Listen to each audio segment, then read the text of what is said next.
For example nga, binibigyan ko na kayo ng specific example, at madaling malaman yan kung Pangulo nga o hindi ang nagpabago niyan. Patawag lang natin yung administrator ng Philippine Coconut Authority, tanong natin saan galing yung 1 billion na insertion. Hindi po ba Malalaman natin ang katotohanan. Hindi po ba nararapat, Mr. Speaker, distinguished colleagues, na ang dapat nating tanungin ay ang miyembro ng Bicameral Conference Committee dahil ito naman ang naging proponent doon sa mga alleged insertions. Ang sa akin lang, Mr. Speaker, distinguished colleagues, is orient me, my distinguished colleague, Honorable Erice, paano po ba ang nagiging sistema ng budget process?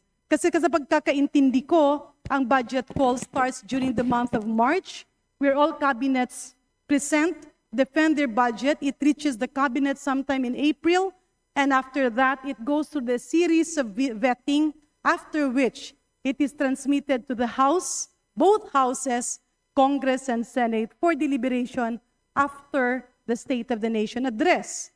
Pagkatapos po doon ay nagiging GAB, nagiging GAA, pero doon po merong prosesong first reading, second reading, third reading, bicameral conference committee meetings, at nagkakaroon na nga ng pinal na bersyon kung saan pinipirmahan ito ng presidente bilang pagsang-ayon doon sa ginawa na ng both houses after deliberation.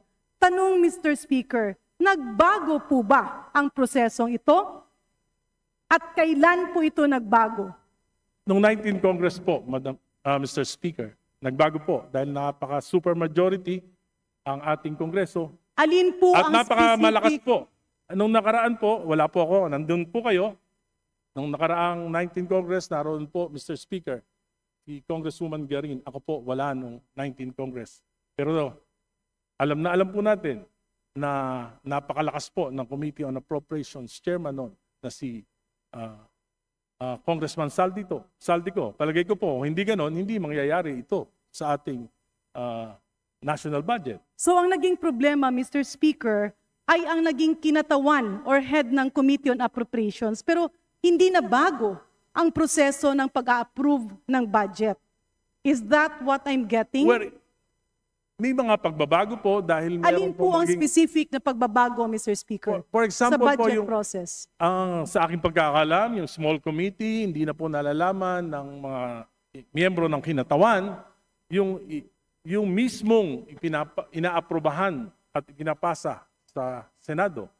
So dito po, sa mga pagbabago, meron pa po. So dito sa pagbabago, Honorable Erice, nakasaad ba dito na yung presidente ay nagbibigay ng proposal during the Bicameral Conference Committee meeting? Hindi po natin alam yan. Sila lang po nakakaalam. And this is precisely my point. Kaya nga po nagtatago na sila lahat. This is precisely my point, Mr. Speaker, distinguished colleagues. Managot ang dapat managot. Kung sino man ang lumait at nanggulo ng proseso ay dapat managot. But we can't muddle the issue by finger pointing and saying na ito si Juan, ito si Maria, ito si ganito ang nagpasok. Mas lalong nagiging magulo ang sistema. Ang katotohanan, Mr. Speaker, with due respect, Honorable Erice, merong proseso, merong sistema, nagkataon lang na malamang may umabuso.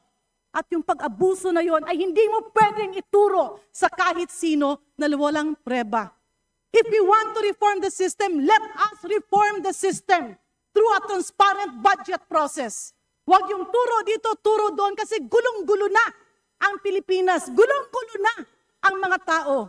Let's base our comments, our statements on facts. Kaya balikan natin. Kung puputuli natin ang abuso na to. Mr. Speaker? May I respond? Yes, if I may, Mr. Speaker, Can we that's why allow my the question gentlelady is, to finish? kung puputulin natin ang problemang ito, let us not have motherhood statements. That's a definite proposals to address the problem. So my question, Mr. Speaker, can the Honorable Erice enumerate the reforms that he believes are needed so that we will be guided to do this? Mr. Speaker, maliwanag po ang sinabi ko kung napakinggan niya. Sino po ang unang may responsibilidad? Ang Pangulo.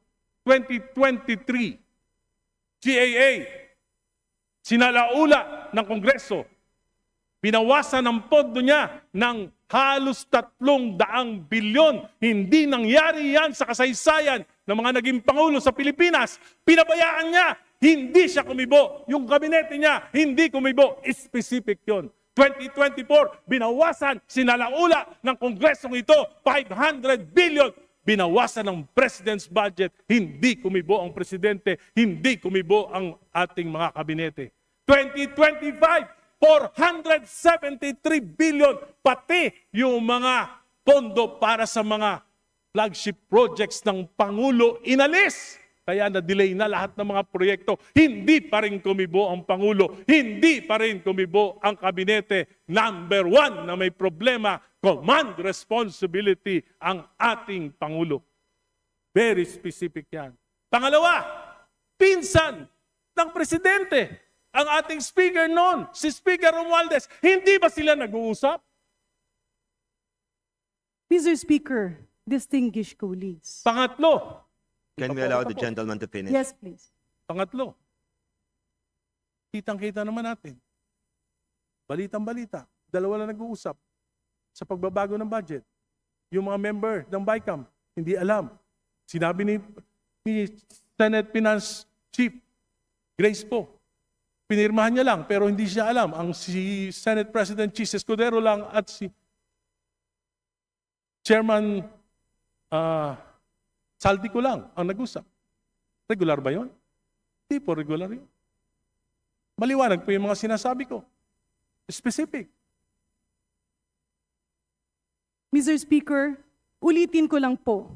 Ang reformang narinig ko sa ating kagalang-galang na kulig ay hindi sang-ayon dun sa aking ekspektasyon, if I may, pasensya na po. Kasi nga, ang tanong ko is, what are the specific reforms that we need? Unfortunately, what I am hearing are allegations, number 1, binawasan ang mga budget. Number 2, magpinsan ang presidente at ang speaker. Number 3, nagpirmahan ay 2 tao lamang. Mr. Speaker, distinguished colleagues, andyan nga ang problema. Nakita ngayon ay hinahanapan ng solusyon. And if we are talking about reforms, the reforms should actually be on accountability, on transparency. Ano bang reforma? Number 1, transparent budget process. Number 2, napaka-imposible naman na pipirma ka ng mga bagay na hindi mo alam. Kasi ang pumipirma ng budget ay ang bicameral conference committee members. In other words, balikan natin. If we need reforms, babalik tayo, totoo ba na nahimik ang mga kabinete? Totoo ba na lahat ng budget ng kabinete, there are a lot of problems, and that is why we are in this series of investigations. But it will just add chaos. If we will take advantage of the situation and instead of demanding for genuine reforms, we twist the situation and talk about politics. In other words, Mr. Speaker, distinguished colleagues, tama naman. Natuldukan ito, hanapan ng solusyon, and push for genuine reforms. Pero kung ang naging mali ay merong bumaluktot sa mga bagay na hindi dapat baluktutin, yun ang dapat managot. But we cannot pull down our people and our government by not proceeding to concrete investigations that will really pinpoint the problem of all of this. Maraming salamat, Mr. Speaker, and of course, with due courtesy to Congressman Erice, I am with you in calling for reforms. But if I may appeal, let us push for individual concrete reforms that Congress can perform. Maybe we can push forward for a situation like other parliaments, where members responsible for the budget are made to report on a quarterly basis, stating the update of each program, the rationale of each action, and the impact that it will provide to the Filipino people. Thank you very much, Mr. Speaker. Thank you very much, distinguished colleagues. Mr. Speaker, maliwanag po ang aking mga reforma na hinihingi sa Pangulo at sa Kongreso na ito. Reforma, anti-political dynasty, hinabastos natin ang konstitusyon. ayaw natin magpasa ng anti-political dynasty bill o law sapagkat against our interests kahit na ang kahulugan nito ay hindi pagrespeto sa konstitusyon. At alam ko po na ang isa sa dahilan ng korupsyon, yung papataba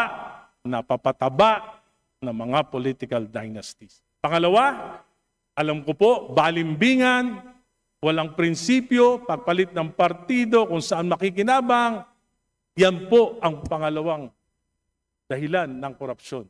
Pangatlo, campaign finance reform, hindi naman po makatwira na yung paggastos, kaya po bumabawi sa korupsyon. Pang-apat, hinihingi natin, empower natin yung ICI para maimbestigahan yung korupsyon. Maliwanag po yung mga hinihingi ko na reforma. Kung sincere ang gobyerno, gagawin nila ito. Pero kung gusto business as usual, baka sakaling makalimutan ng tao, hindi gagalaw ang gobyerno. At ang hinihingi ko po, hindi extra-constitutional. Hindi ko pinagre-resign si BBM. Ang sinasabi ko po, within the framework of the Constitution, we should initiate reform para naman sa bayan, wag naman para sa sarili na lamang. Salamat po.